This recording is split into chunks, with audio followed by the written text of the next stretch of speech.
burning, and this time the fire has crossed the border.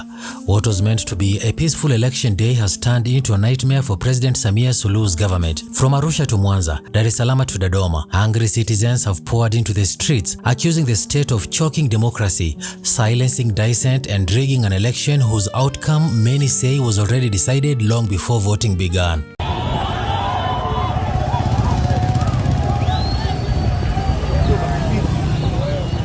By dawn, the government had declared a nationwide curfew. Police trucks rolled into the cities, sirens screamed across the neighborhoods, and tear gas filled the air. The internet was abruptly cut off as the state tried to contain the chaos. But in the age of Gen Z, silence is impossible. VPNs and scripted apps and cross-border solidarity quickly filled the information gap.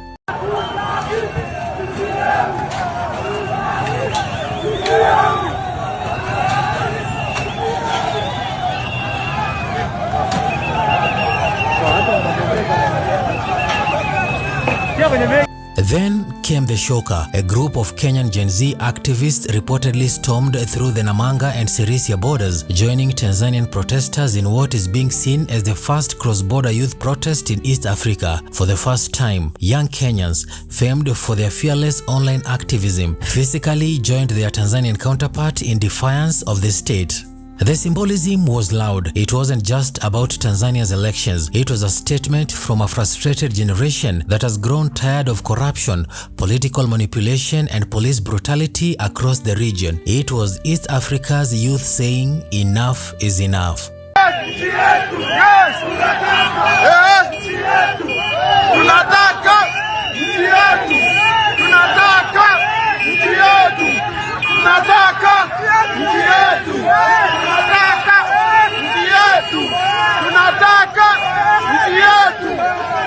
But for Tanzania's Samia Suluhu, this is a political and security disaster. Her administration has always sold itself as calm, diplomatic, and motherly. The optics of young people defying her authority, crossing from a neighboring country to join an anti-government protest, cut deep into that image. It exposes a leadership struggling to control its narrative and a government increasingly isolated from the people it claims to represent.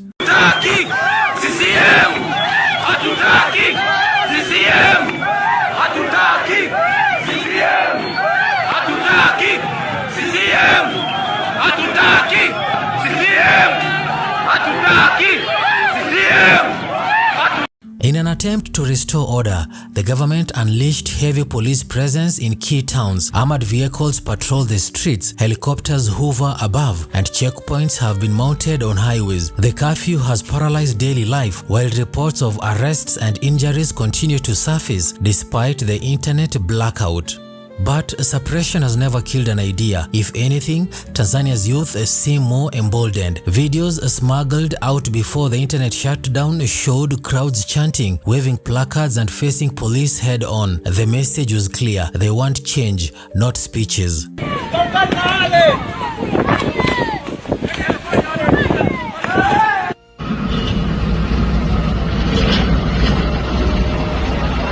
The protests didn't emerge from nowhere. In the weeks leading to the election, opposition figures were rounded up, political rallies banned, and critical voices silenced. What began as isolated frustrations quickly turned into a nationwide movement, fueled by anger and a sense of betrayal. Citizens feel cheated by a system that refuses to reform. Samia Suluhu's response so far has been classic authoritarian playbook: control the streets, shut down the internet, and call for peace while tightening her grip. But beneath the surface, the legitimacy of her leadership is being shredded in real time. The streets no longer fear power, they challenge it.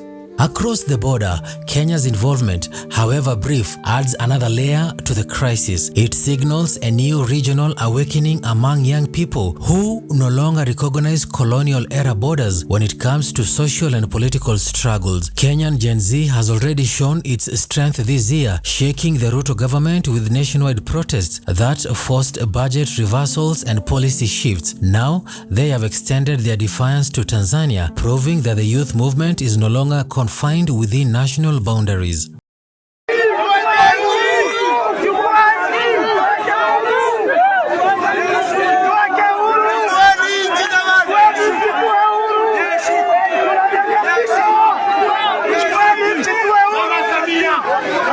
For East African governments, this is a warning shot. The frustrations of the youth are not isolated to one country. High unemployment, political greed, police impunity, and manipulation of democratic processes are shared diseases across the region. The Gen Z wave has found its rhythm and its purpose to dismantle systems that feed on silence.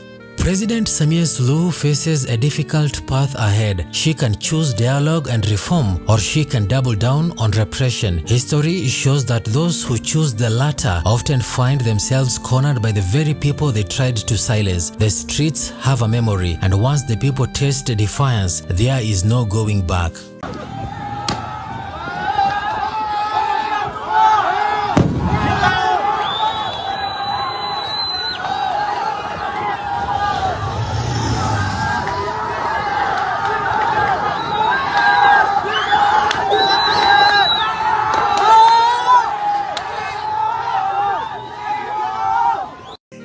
The Tanzanian protest may be shut down temporarily, but the spirit behind them won't die. The government can switch off the internet, but not the anger. It can detain opposition leaders, but not the millions who share their frustrations. It can deploy police, but no peace. For President Samia Suluhu, the question now is not whether she can win the election, it's whether she can survive its aftermath. A presidency once praised for its calm and reformist tone is now haunted by images of smoke, gunfire, and defiance. The illusion of control is fading fast. As night falls over Dar es Salaam, the curfew may keep the streets quiet, but the silence is deceptive. Underneath the fear and exhaustion, something irreversible has been born. A new Tanzanian consciousness, one that refuses to be tamed. And as their Kenyan counterparts have shown, once the youth rise, no border, no police line, and no government order can stop them.